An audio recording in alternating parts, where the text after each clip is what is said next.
आज के वेबिनार के संचालक फुलेरिया जी, रमेश पांडे जी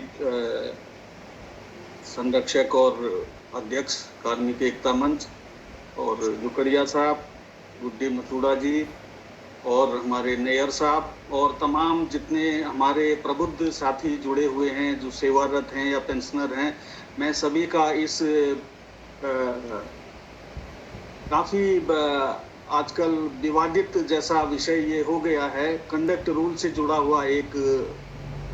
बिंदु है। इस पर चर्चा रखने के लिए पांडे जी का मैं विशेष तौर पर आभार व्यक्त करता हूं। और विषय बेशक प्रासंगिक है। आज आपने देखा होगा कि जब से चीफ सेक्रेटरी ने ये ऑर्डर इशू किया है, नया तो नहीं है, लेकिन जो भी उन्होंने संज्ञान दिलाया है कंडक्ट रूल के नियम 22 का, तो इससे वो चर्चा में आ गया है। नियम ये पहले से ही है, जैसा नियमावली 2002 की है, तो उसमें नियम 22 के तौर पर ये पहले से वो उसमें समाहित है। लेकिन ये हमारे लिए संयोगवश ये अच्छा है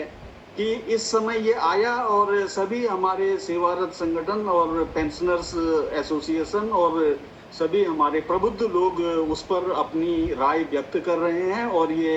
सोशल मीडिया से लेकर प्रिंट इलेक्ट्रॉनिक मीडिया तक ये चर्चा का विषय बना हुआ है। और स्वाभाविक रूप से विषय संवेदनशील है और प्रासंगिक है, और इस पर कहीं न कहीं एक अंतिम परिणति तक पहुंचने के लिए इस पर विचार मंथन जरूर होना चाहिए। तो इसमें मैं आप लोगों का सभी का स्वागत करता हूं, और मैं इस बात के लिए भी आभार व्यक्त करता हूं कार्मिक एकता मंच का कि मुझे आज इस विषय पर मुख्य वक्ता के रूप में बोलने के लिए आप लोगों ने अवसर दिया। हालांकि विशेषज्ञ के रूप में तो मैं अपने को मानना ये सही नहीं होगा। सभी लोग जितने हमारी आज की बैठक में जुड़े हुए हैं, अपने अपने क्षेत्र के सभी लोग एक तरह से मर्मज्ञ ही हैं। काफी लंबे समय से व्यक्तिगत तौर पर मैं ज्यादातर लोगों को जानता हूं, तो इसीलिए ये चर्चा गिव एंड टेक के तौर पर ही होगा। लेकिन फिर भी क्योंकि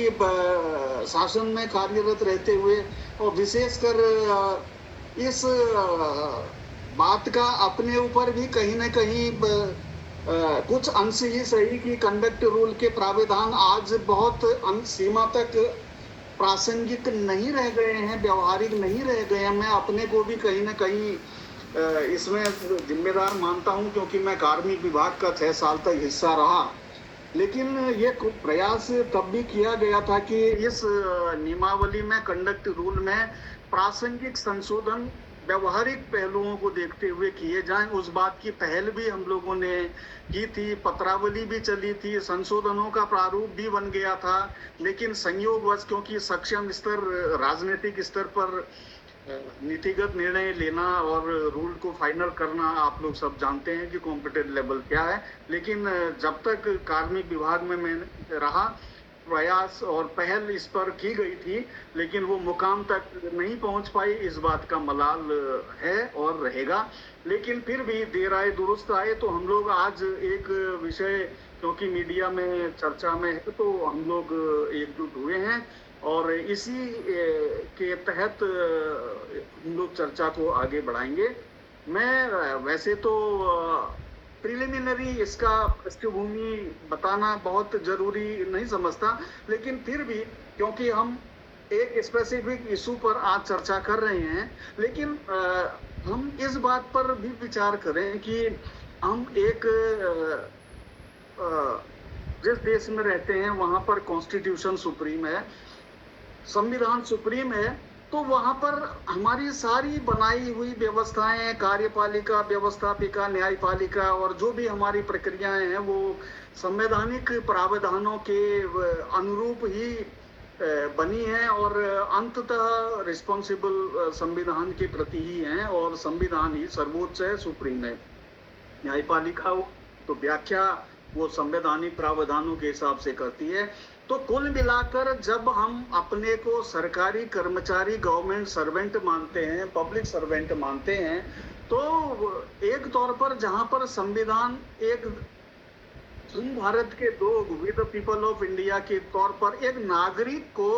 फंडामेंटल राइट्स देता है हमारा संविधान, तो एक कर्मचारी के तौर पर, पब्लिक सर्वेंट के तौर पर, गवर्नमेंट सर्वेंट के तौर पर कुछ हमारे अधिकार जो मूल हैं वो तो रहेंगे रहेंगे, लेकिन जो हमारे फंडामेंटल राइट्स हैं, हमारे प्रिविलेजेस हैं एज अ गवर्नमेंट सर्वेंट, वो हमारा conduct, government servant, public servant रहते हुए गवर्नमेंट सर्वेंट कंडक्ट रूल से रेगुलेट किया जाता है। उसके लिए ये एक इंस्ट्रूमेंट है जो केंद्र सरकार, राज्य सरकारें और यूनियन टेरिटरीज अपने अपने तरीके से अपने अपने राज्यों में, अपने अपने प्रभाव क्षेत्र में उस रूल को मोर और लेस जैसे भी प्रावधान करके वो लागू करती हैं। अब सवाल ये उठता है कि मौलिक अधिकार तो संविधान ने सभी नागरिकों को दिए हैं, तो जो एज अ गवर्नमेंट सर्वेंट हमें जो मौलिक अधिकार मिले हैं गवर्नमेंट सर्वेंट, पब्लिक सर्वेंट के तौर पर, उन वो तो अपनी जगह है ही हमारे, लेकिन आर्टिकल 14 अपनी जगह है, विधि का शासन, इक्वलिटी बिफोर लॉ, आर्टिकल 14 तो है ही है, नौकरियों में अवसर की समानता, आर्टिकल 16, ये आप लोग सभी जानते हैं। आर्टिकल 15 में धर्म, मूल, वंश, जाति के आधार पर भेदभाव का अंत, ये एक फंडामेंटल राइट है, समानता का अधिकार है, सभी को समानता का अधिकार दिया गया। आर्टिकल 19 विशेष तौर पर यहाँ पर हमें संज्ञान लेना होगा। आर्टिकल 19 मेनली तो विचार अभिव्यक्ति की स्वतंत्रता के नाम पर हम लोग जानते हैं, लेकिन हम अगर अपने को गवर्नमेंट सर्वेंट कहते हैं, पब्लिक सर्वेंट कहते हैं, तो वहां पर विचार अभिव्यक्ति की स्वतंत्रता के साथ साथ एक जीविका और वृत्ति करने का अधिकार भी उस संविधान के आर्टिकल 19 ने हमें मूल अधिकार के तौर पर दिया है। आप लोग गौर करिएगा कि कोई रोजगार, वृत्ति करने का अधिकार एक फंडामेंटल राइट है। तो जो हम लोग एक गवर्नमेंट सर्वेंट के तौर पर, पब्लिक सर्वेंट के तौर पर करते हैं, कर रहे थे, और जो लोग सेवारत हैं कर रहे हैं, हम लोग सौभाग्यवश पेंशनर हैं,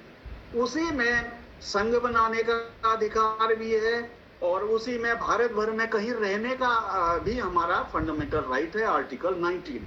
लेकिन जो कंडक्ट रूल है, आचरण नियमावली है, इस आर्टिकल 19 को खासकर रेगुलेट करता है। बीइंग अ गवर्नमेंट सर्वेंट, जहां एक आम नागरिक के पास आर्टिकल 19 के जो सारे अधिकार हैं वो निर्बाध रूप से वो प्रयोग कर सकता है, लेकिन हम being a government servant article 19 में हमें अभिव्यक्ति, विचार अभिव्यक्ति की स्वतंत्रता पर हमें रेगुलेट कर दिया जाता है आचरण नियमावली के तहत, और हमारे वृत्ति और रोजगार की जो स्वतंत्रता है उस पर भी कुछ न कुछ हमें रेगुलेशन गवर्नमेंट की ओर से हमें देखने पड़ते हैं, उनका पालन करना पड़ता है। तो और आर्टिकल 21 हमारा जो जीने का अधिकार जिसे हम कहते हैं, उसमें गरिमा के साथ जीने का अधिकार भी शामिल है। तो गरिमा के साथ जीने के अधिकार में जैसे कोई कर्मचारी सेवा में रहते हुए निलंबित होता है, सस्पेंड होता है, तो सस्पेंड होते हुए जब उसे जीवन निर्वाह भत्ता दिया जाता है तो वो आर्टिकल 21 से कवर होता है, ताकि क्योंकि वो निलंबित रहते हुए भी सरकारी सेवक माना जाता है, लोक सेवक माना जाता है, तो उसका वो रोजगार है, वृत्ति है उसकी, और इसीलिए उसे और उसके जो आश्रित हैं वो उस जीविका निर्भर हैं। तो इसीलिए जब भी किसी निलंबित सरकारी कर्मचारी को हम उसकी जीविका मानते हुए हम कोई धनराशि उसे देते हैं तो उसे वेतन नहीं कहते, उसे हम जीवन निर्वाह भत्ता कहते हैं, और वो आर्टिकल 21 के तहत वो इंटाइटलमेंट होता है जिसे हकदारिता कहा जाता है, उसे रोका नहीं जा सकता, क्योंकि नहीं तो आर्टिकल 21 का वायलेशन हो जाएगा। तो ऐसे ही मैं प्रिविलेजेस की बात कर रहा हूं जो संविधान ने हमें गवर्नमेंट सर्वेंट के तौर पर प्रिविलेजेस दिए हैं, फंडामेंटल राइट्स दिए हैं। तो विशेष तौर पर मैं पहले प्रिविलेजेस और सेफगार्ड्स के ऊपर इसलिए जा रहा हूं ताकि पृष्ठभूमि स्पष्ट रहे, और खासकर पूरे दुनिया में भारत का जो गवर्नमेंट सर्वेंट है, पब्लिक सर्वेंट है, वो सबसे ज्यादा लीगली प्रोटेक्टेड है। उसे उसे विधिक संरक्षण ज्यादा से ज्यादा प्राप्त है, जितना दुनिया में कहीं भी नहीं है। जैसे मैं आर्टिकल 309 कहूंगा। 309 के तहत आप सभी को पता है कि हम सेवा में आते हैं, तो हम सेवक और नौकर का संबंध हमारे बीच नहीं रहता, जैसा किसी निजी सेवा में रहता है। वहां पर मालिक और सेवक का संबंध रहता है। हम जब भी सेवा में आते हैं तो वहां पर हमारी सेवाएं सेवा नियमों से गवर्न होती हैं। इसलिए 309 के तहत सेवा नियम बनते हैं। हमें एक सेवा में आते ही एक प्रास्थितिक स्टेटस मिल जाता है। जब भी हम सेवा प्रारंभ करते हैं तो हमें एक स्टेटस मिल जाता है। हम राजपत्रित, अराजपत्रित, क्लास 1, क्लास 2, क्लास 3, क्लास 4, जो भी हमारा एक पद नाम और हमारी परिस्थिति होती है, हम वो लेकर आते हैं और हमारी सेवाएं नियमों से आच्छादित हो जाती हैं, न कि मैनेजमेंट या किसी अधिकारी विशेष की कृपा से हम सेवा में बने रहते हैं। तो 309 से हमें संविधान ने ये संरक्षण प्रदान किया है कि हमारी जो सेवा शर्तें हैं वो नियमों से आच्छादित होंगी। किसी की मर्जी पर हम सेवा में बने रहेंगे, ऐसा नहीं है। नंबर 2, 310 आर्टिकल में संविधान ने हमें अगर हम राज्य सरकार में सेवा करते हैं तो राज्य सरकार में सेवा करते हैं तो हम महामहिम के प्रसाद पर्यंत पद पर बने रहेंगे, ऐसा हमारा संविधान ये कहता है। यानी उसके प्रसाद पर्यंत अगर हम राज्य सरकार की सेवा में हैं तो हम महामहिम श्री राज्यपाल के प्रसाद पर्यंत पद पर बने रहेंगे। अर्थात जब तक महामहिम श्री राज्यपाल का प्रसाद बना हुआ है हम सेवा में बने रहेंगे। जिसे डॉक्ट्रिन ऑफ प्लीजर, एक लीगल भाषा में डॉक्ट्रिन ऑफ प्लीजर कहा जाता है, प्रसाद का सिद्धांत। तो इसमें थोड़ा सा मैं गौर इसलिए आप लोगों का चाहूंगा इसमें कि जब भी आर्टिकल 310 का प्रश्न आता है तो ये प्रश्न, दो तरह के प्रश्न इसमें उठते हैं कि क्या किसी भी सरकारी कर्मचारी को अगर महामहिम श्री राज्यपाल अप्रसन्न हो जाते हैं, क्या उसे सेवा से बिना कारण के हटाया जा सकता है, उसकी सेवा समाप्त की जा सकती है। दूसरी ओर ये भी कि क्या आर्टिकल 310 के तहत जो डॉक्ट्रिन ऑफ प्लीजर है उसके तहत क्या किसी कर्मचारी को दोषी होते हुए भी, मिसकंडक्ट करते हुए भी, अनियमितता करते हुए भी, क्या महामहिम अगर उनका प्रसाद बना हुआ है क्या वो सेवा पर बना रह सकता है, या किसी कोर्ट ने उसे कन्विक्ट कर दिया, क्या महामहिम श्री राज्यपाल का अगर प्रसाद बना हुआ है तो क्या वो सेवा पर बने रह सकता है। इसमें दोनों तरीके के प्रश्न हैं। तो आपको विचार करना होगा कि ये संविधान ने ऐसा प्रावधान किया है कि केंद्र सरकार की सेवाओं में महामहिम राष्ट्रपति और राज्याधीन सेवाओं में महामहिम श्री राज्यपाल को डॉक्ट्रिन ऑफ प्लीजर का अधिकार दिया गया है। लेकिन मैं ये कहना चाहूंगा ये संवैधानिक प्रावधान है, ये हमारे लिए सेफगार्ड अवश्य है, लेकिन ये निर्बाध नहीं है। इसको भी इफ एंड बट्स के तहत रखा गया है। उसके लिए हम आर्टिकल 311 में जाएंगे। आर्टिकल 311 हमें गवर्नमेंट सर्वेंट को 3 तरह के प्रोटेक्शन देता है, संरक्षण देता है। पहला ये संरक्षण देता है कि किसी भी कर्मचारी की सेवा को उसके नियुक्त प्राधिकारी से नीचे का अधिकारी समाप्त नहीं कर सकता। अर्थात कोई भी मेजर पनिशमेंट नियुक्त प्राधिकारी से नीचे का अधिकारी जारी नहीं कर सकता है, आदेश निर्गत नहीं कर सकता है। पहला संरक्षण ये है आर्टिकल 311 में। दूसरा संरक्षण ये है कि कोई भी मेजर पनिशमेंट बिना औपचारिक जांच के मेजर पनिशमेंट नहीं दिया जा सकता है। औपचारिक जांच जिसे हम विभागीय कार्रवाई, अनुशासनिक कार्रवाई कहते हैं। दूसरा संरक्षण ये है, संवैधानिक रूप से किसी भी कर्मचारी को अनुशासनिक कार्रवाई या विभागीय जांच के बिना मेजर पनिशमेंट की कार्रवाई नहीं की जा सकती है। और विभागीय जांच का जो वैधानिक परिस्थिति है वो क्वासी जुडिशियल यानी अर्ध न्यायिक होती है। ये आप लोगों को संज्ञान में रखना चाहिए। नेक्स्ट, तीसरा इसका संरक्षण है कि पहला तो हो गया नियुक्ति प्राधिकारी से नीचे का अधिकारी मेजर पनिशमेंट नहीं दे सकता। दूसरा संरक्षण हो गया बिना जांच के ऐसी कार्रवाई नहीं की जा सकती। तीसरा संरक्षण ये हो गया कि जब भी कोई जांच होगी तो आरोपित कर्मचारी को अपना पक्ष रखने के लिए युक्त सुनवाई का अवसर दिया जाएगा। युक्त सुनवाई का अवसर जिसमें नेचुरल जस्टिस के सिद्धांत भी समाहित हैं। तो तीसरा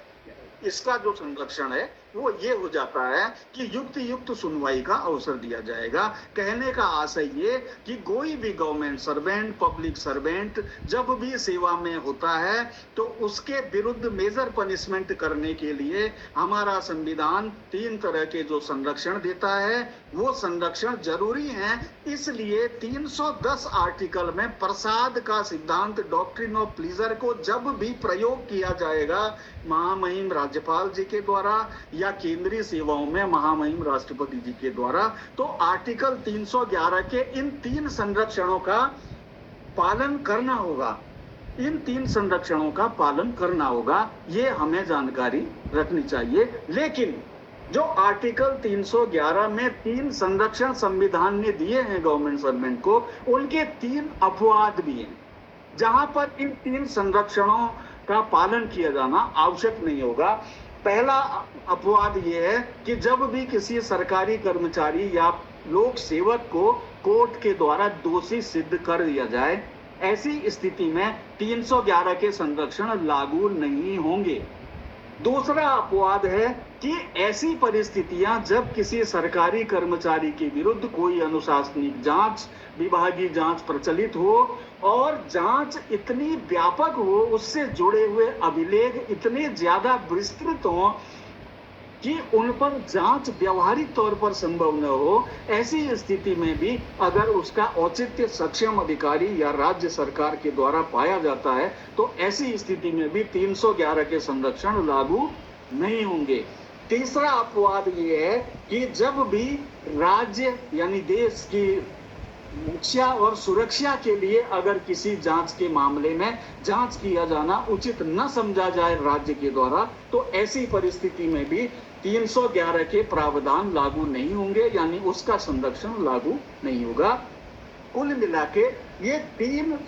आर्टिकल जो हैं 309, 310, 311 पब्लिक सर्वेंट या गवर्नमेंट सर्वेंट को एक वैधानिक संवैधानिक संरक्षण प्रदान करते हैं जिनका पालन किया जाना आवश्यक होता है। ये आम नागरिक से हमारी स्थिति को गवर्नमेंट सर्वेंट के तौर पर हमें विशिष्ट बनाती है, क्योंकि ये संवैधानिक संरक्षणों का पालन करना प्रत्येक दशा में जरूरी होता है। और मैं संरक्षणों की ओर आऊं, जहां तक क्रिमिनल साइड में हम देखें तो क्रिमिनल साइड में जब भी किसी सरकारी कर्मचारी या पब्लिक सर्वेंट के विरुद्ध कोई अभियोजन या आपराधिक कार्रवाई सामने आती है तो 197(1) पुराना जो सीआरपीसी की धारा थी उसमें 197(1) की धारा के तहत अभियोजन की पूर्व अनुमति लिया जाना आवश्यक था, जो अब BNSS भारतीय न्याय सुरक्षा संहिता की धारा 218 हो गई है, जो पहले 197(1) हुआ करती थी। इसके तहत किसी भी गवर्नमेंट सर्वेंट के विरुद्ध अगर कोई अभियोजन की कार्रवाई प्रारंभ की जाती है तो कुछ अपराधों को छोड़कर, जैसे महिलाओं से संबंधित 376, 354 ये जो पुराने आईपीसी की धाराएं हैं, उन कतिपय 10-12 ऐसे अपराध हैं, उनको छोड़कर सरकारी कर्मचारी के विरुद्ध अभियोजन प्रारंभ होने पर अभियोजन की अनुमति के बिना कोई भी कोर्ट भारत की उस अपराध का संज्ञान नहीं ले सकती। ये भी एक गवर्नमेंट सर्वेंट को दिया गया वैधानिक संरक्षण है। आपराधिक अभियोजन जिनके विरुद्ध चलता है, वो चाहे एंटी करप्शन से रिलेटेड हो या चाहे आम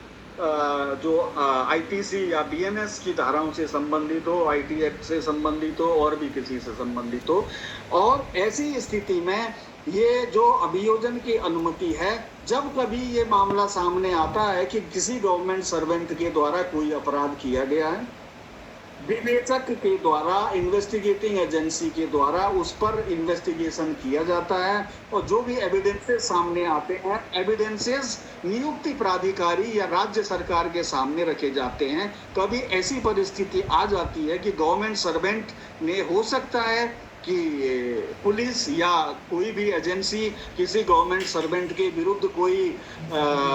साजिश डेलिबरेटली कोई केस बना दिया जाए, ऐसा भी बहुत मामलों में होता है। ऐसी परिस्थिति में हमें जो 197(1) और जो वर्तमान BNSS की धारा 218 है, उसके तहत नियुक्ति प्राधिकारी और राज्य सरकार को ये कानून अधिकार देता है कि उस गवर्नमेंट सर्वेंट के विरुद्ध अभियोजन की अनुमति देने के स्थान पर उसे रोक लिया जाए, यानी अभियोजन की अनुमति न दी जाए, यानी उसे संरक्षण प्रदान कर दिया जाए। अगर ऐसा हो जाता है, राज्य सरकार संरक्षण प्रदान करती है अभियोजन की अनुमति प्रदान करने के स्थान पर, तो भारत की कोई भी कोर्ट ऐसे केस का संज्ञान गवर्नमेंट सर्वेंट और पब्लिक सर्वेंट के विरुद्ध नहीं ले सकती है। ये भी एक गवर्नमेंट सर्वेंट को दिया गया वैधानिक संरक्षण है। एक और संरक्षण ऐसा ही एंटी करप्शन में 19(1) एक धारा है जो PC act, prevention of corruption act 1988 as amended, उसकी धारा 19(1), उसमें भी अभियोजन की अनुमति की आवश्यकता होती है। वहां पर भी गवर्नमेंट सर्वेंट को अभियोजन की अनुमति के स्थान पर रोके जाने यानी संरक्षण का अधिकार दिया गया है। एक और मैं विशिष्ट प्रावधान की बात करना चाहूंगा जो गवर्नमेंट सर्वेंट को दिया गया वैधानिक संरक्षण है, वो है पुरानी IPC की धारा 76, पुरानी IPC की धारा 76 धारा में जब भी कोई सरकारी कर्मचारी अपना शासकीय दायित्व निर्वहन करते हुए कोई ऐसा कृत्य कर देता है या उससे ड्यूटी निर्वहन करते हुए ऐसा कृत्य हो जाता है जो सामान्य IPC भारतीय दंड संहिता, जो अब BNS है, भारतीय न्याय संहिता है, उसके तहत वो अपराध माना जाता है, लेकिन एज अ गवर्नमेंट सर्वेंट अपना शासकीय दायित्व निर्वहन करते हुए उससे ऐसा कृत्य हो जाता है जो भारतीय न्याय संहिता या BNS के तहत वो अपराध होता। माना कोई पुलिस फोर्स में एज ए गवर्नमेंट सर्वेंट काम कर रहा है, धारा 144 लगी हुई है और लॉ एंड ऑर्डर के तहत मजिस्ट्रेट ने गोली चलाने का आदेश दे दिया और उसी अपना कर्तव्य पालन करते हुए गोली चली, कर्तव्य पालन करते हुए गोली चली, लेकिन जिन लोगों को गोली लगनी चाहिए थी या कर्तव्य के तहत ऐसा होना चाहिए था, उनको न लग के एक आम सिटीजन या निर्दोष व्यक्ति को गोली लग जाती है, लेकिन उसके पीछे कोई मेंसरिया नहीं है, दुराशय नहीं है, केवल शासकीय ड्यूटी निर्वहन की जा रही थी। तो ऐसी परिस्थिति में जो भारतीय दंड संहिता IPC की धारा 76, ऐसे में सरकारी कर्मचारी को उस अपराध के स्थान पर प्रोटेक्शन प्रदान करती है कि वो ऐसी स्थिति में अपराध नहीं माना जाएगा, वो ड्यूटी में की गई कार्रवाई मानी जाएगी जो गुड फेथ में की गई। तो ऐसे ही हर विभाग के कर्मचारी जो अपना अपना कार्य करते हैं, तो अपना अपना कार्य करते हुए कभी ऐसा हो जाता है जो भारतीय न्याय संहिता के तहत धाराओं में वर्णित अपराध हो, लेकिन अगर शासकीय कर्तव्य का पालन करते हुए ऐसा हो जाता है तो वो 76 IPC के तहत लॉ ने प्रोटेक्शन दिया है, तो उस प्रोटेक्शन के तहत उसके विरुद्ध आपराधिक कार्रवाई नहीं की जा सकती है। कुल मिलाकर ये जो वैधानिक संवैधानिक संरक्षण गवर्नमेंट सर्वेंट को प्रदान किए गए हैं, ये आम नागरिक से विशिष्ट है।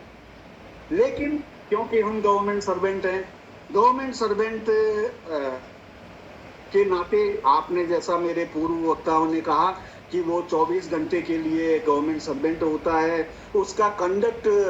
कहीं ना कहीं एक आम नागरिक से अलग होना चाहिए। तो इसीलिए उसे रेगुलेट करने के लिए केंद्र सरकार, राज्य सरकारें अपने अपने स्तर पर कंडक्ट रूल जिसे हम आचरण नियमावली कहते हैं, वो अपने अपने यहाँ लागू करती है। मोर और लेस उसके प्रावधान हर राज्य में अलग हो सकते हैं। तो अपने राज्य में जैसा फुलेरिया जी ने बताया कि पहले राज्य गठन से पूर्व 1959 का कंडक्ट रूल था, और हमारा राज्य गठन के बाद